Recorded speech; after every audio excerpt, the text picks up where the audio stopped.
Hello guys, welcome back to my YouTube channel. എൻ്റെ പേര് Atul Raj. Cinema addicted ഡവസിലേക്ക് ഏവർക്കും സ്വാഗതം. ഈ സൂര്യയുടെ കറുപ്പ് സിനിമ കണ്ടപ്പോൾ തന്നെ എനിക്ക് തോന്നിയൊരു കാര്യമാണ്, ഈ ശരിക്കും ഈ കറുപ്പ് സ്വാമി ശരിക്കും ആരാണ്? പോരാഞ്ഞിട്ട് എൻ്റെ ഒരു വീഡിയോയുടെ താഴത്ത് ഒരു ഒരു ആരുണ്ടൊക്കെ ഒരാള് കമന്റ് ഇട്ട് ചോദിക്കുകയും ചെയ്തു, കറുപ്പ് സ്വാമിയുടെ ഹിസ്റ്ററി എന്താണെന്ന് ഒന്ന് പറയാവോ എന്നുള്ള രീതിയിൽ. അപ്പൊ ഞാൻ ഇന്നലെ തൊട്ട് തുടങ്ങിയ റിസർച്ചാണ്. എൻ്റെ രീതിയിൽ ഞാൻ അന്വേഷിക്കുകയും സെർച്ചിങ്ങിലൂടെയും ഒക്കെ കിട്ടിയ എൻ്റെ ഒരു അറിവ് വെച്ച് ഞാനൊരു വീഡിയോ തയ്യാറാക്കിയാണ്. എത്ര പേർക്ക് വർക്കാവില്ല എന്നറിയാൻ പാടില്ല, ഞാൻ എൻ്റെ രീതിക്കാണ് പറയുന്നത്. ശരിക്കും ഒരു രാമായണോ മഹാഭാരതമോ പോലെ എഴുതി വെച്ചിരിക്കുന്ന ആ ഒരു പുസ്തകത്താളിലുള്ള ഒരു ടൈപ്പ് ഒരു കഥയല്ല കറുപ്പുസ്വാമിയുടെ. എന്നുവെച്ചാൽ അത് നമ്മളിപ്പോ ഈ വില്ലൊടിച്ചമ്പാട്ടം എന്ന് പറയണ പോലെ അത് ആ രീതിയിലും, പിന്നെ നമ്മളെ ഈ സ്വാമിമാരും ഗുരുക്കന്മാരും അങ്ങനെയുള്ളവരൊക്കെ നിന്ന് കൈമാറി അവരായിട്ട് പറഞ്ഞ് പരത്തുന്ന ഒരു കഥ പോലെയാണ് ഞാൻ പറഞ്ഞ കറുപ്പുസ്വാമിയുടെ കഥ സ്റ്റോറി തന്നെ പോയിരിക്കുന്നത്. അല്ല ഒരു പുസ്തകമായിട്ട് ഒന്നും എഴുതിയോ ഒന്നും വെച്ചിട്ടൊന്നും ഇല്ല മൊത്തത്തിൽ സത്യം പറഞ്ഞ. ഈ ഒരു കഥയ്ക്ക് തന്നെ പല രൂപത്തിൽ പല രീതിയിലാണ് അവതരിപ്പിക്കുന്നത്.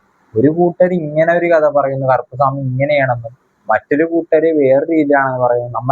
നമ്മുടെ മലയാളികള് പൊതുവെ ഒരു അയ്യപ്പനുമായിട്ടും നമ്മുടെ ശ്രീരാമനുമായിട്ട് റിലേറ്റ് ചെയ്താണ് കറുപ്പുസ്വാമിയുടെ കഥ പറയുന്നത്. തമിഴ്നാട്ടുകാർ വേറെ അവരൊരു കാവൽ ദൈവം എന്ന രീതിയിലാണ് അവരുടെ ആ ഒരു വേർഷൻ ഓഫ് കഥയാണ് അങ്ങനെ പറയുന്നത്. എല്ലാ തരത്തിലും നമ്മള് പല രൂപത്തിലാണ് കറുപ്പുസ്വാമിയുടെ കഥ പറയുന്നത്. അപ്പൊ നമുക്ക് എന്നെ കൊണ്ടാവുന്ന രീതിയിലുള്ള ഞാൻ എൻ്റെ തിരച്ചിലിന്റെ ഭാഗമായിട്ട് കിട്ടിയ രീതിയിൽ ഞാൻ അവതരിപ്പിക്കുകയാണ്.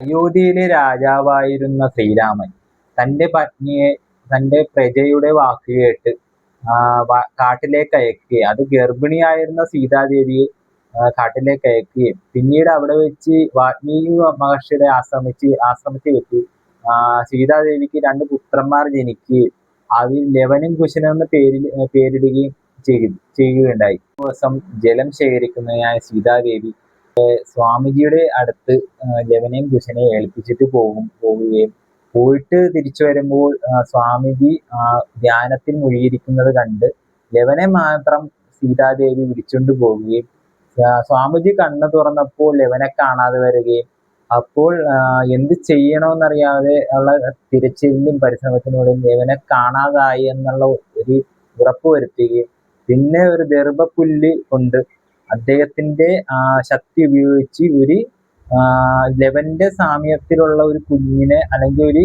കുട്ടീനെ നിർമ്മിക്കുകയും സീതാദേവി വന്നപ്പോൾ 2 ഒരേ രൂപത്തിലുള്ള 2 കുട്ടികളെ കാണുകയും പിന്നീട് സീതാദേവിയോട് സ്വാമിജി കാര്യങ്ങൾ വെളിപ്പെടുത്തുകയും പിന്നെ 3 കുട്ടികളെയും കൂടി ഒരുമിച്ച് സീതാദേവി വളർത്തുകയും ഒരു ദിവസം തന്റെ അയോധ്യയിലെ രാജാവായ ശ്രീരാമനെ കാണുന്നതിനായിട്ട് പുത്രന്മാർ 3 പേരും കൂടി പോവുകയും അവിടെ വെച്ച് തന്റെ പുത്രന്മാരെ 3 പേരെ ഒരുമിച്ച് കണ്ടപ്പോൾ മൊത്തത്തിൽ അതിശയം ഉണ്ടാവുകയും ഒരു അഗ്നികുണ്ഡം ഉണ്ടാക്കി അതിലൂടെ കടന്നു പോകുന്നവർ എൻ്റെ പുത്രന്മാർ 2 പേരായിരിക്കും എന്നുള്ള ഒരു ഉറപ്പ് വരുത്തുകയും അതിലൂടെ കടത്തിവിടുമ്പോൾ അതിൽ ഒരു കുഞ്ഞ് മാത്രം അല്ലെങ്കിൽ ഒരു കുട്ടി മാത്രം കരിഞ്ഞ് കളറ് മാറി കറുപ്പ് എന്ന ഒരു കറുപ്പ് കളറായി മാറുകയും ചെയ്തു.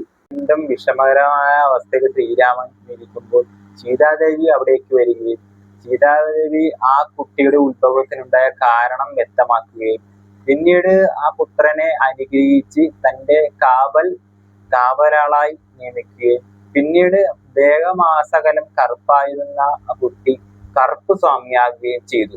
തന്റെ ജന്മദൗത്യം പൂർത്തിയാക്കിയ ശ്രീരാമൻ വൈകുണ്ഠത്തിലായിട്ട് പോകുന്ന വഴിയിൽ ആദ്യം ഹനുമാനെ കണ്ട് കലിയുഗത്തിന്റെ അന്ത്യത്തിൽ എനിക്കൊരു കൽക്കി അവതാരം ഉണ്ടാവുകയും ആ അവതാരത്തെ സേവിക്കുക എന്നതാണ് നിന്റെ ദൗത്യമെന്ന് ഹനുമാനോട് പറയുകയും പിന്നീട് കറുപ്പുസ്വാമിയുടെ അടുത്ത് പോവുകയും കലിയുഗത്തിൽ എൻ്റെ പുത്രനായ ധർമ്മശാസ്താവ് മഹർഷിയുടെ വധത്തിനായിട്ട് പരിശ്രമിക്കുകയും അവനെ സഹായിക്കുക എന്നതാണ് നിന്റെ ദൗത്യം എന്ന് പറയുകയും കലിയുഗത്തിൽ മഹർഷി എന്ന് പറയുന്ന രാക്ഷസി വളരെ ദോഷപരമായിട്ടുള്ള കാര്യങ്ങൾ ലോകത്തിന് വേണ്ടി ചെയ്യുകയും പിന്നീട് ശാസ്താവ് അവരെ എതിർത്ത് നിൽക്കുകയും ആ എതിർത്ത് നിൽക്കുന്ന ആ സൈന്യത്തിന്റെ തലവനായിട്ട് കറുപ്പസ്വാമി നിൽക്കുകയും പിന്നീട് ആ യുദ്ധത്തിൽ മഹർഷിയെ വധം ചെയ്യുകയും വധം ചെയ്ത ശേഷം തന്റെ കർമ്മഫലം പൂർത്തിയാക്കി ശ്രീരാമൻ തന്നെ ഏൽപ്പിച്ച കർമ്മഫലം പൂർത്തിയാക്കി എന്ന് പറഞ്ഞ് ശാസ്താവിന്റെ അടുക്ക് വിട ചൊല്ലാൻ പോയ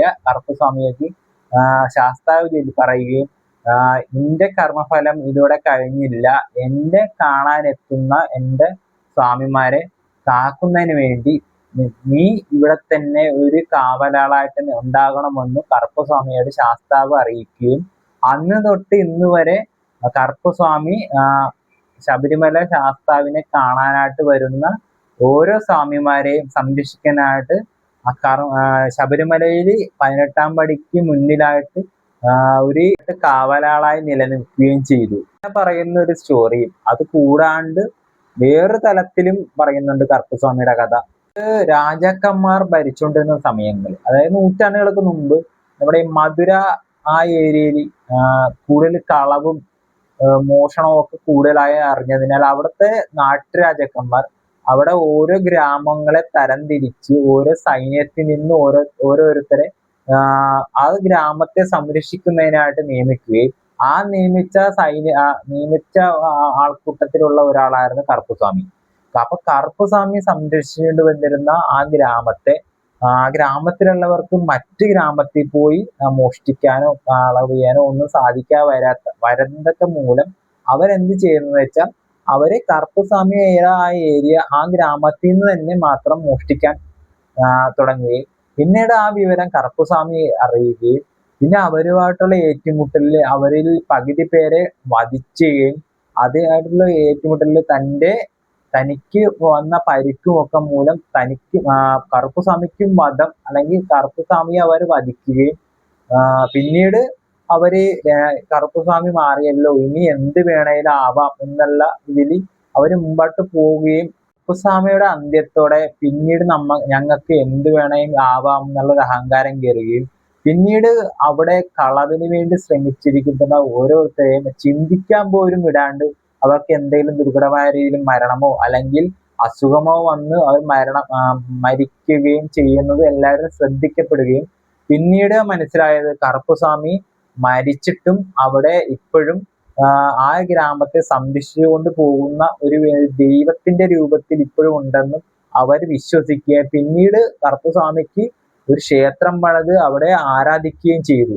തുടർച്ചയായിട്ടാണ് ഇപ്പോൾ വരെ കറുപ്പസ്വാമിനെ ആരാധിച്ചു പോകുന്നു എന്നുള്ള ഒരു സ്റ്റോറിയും.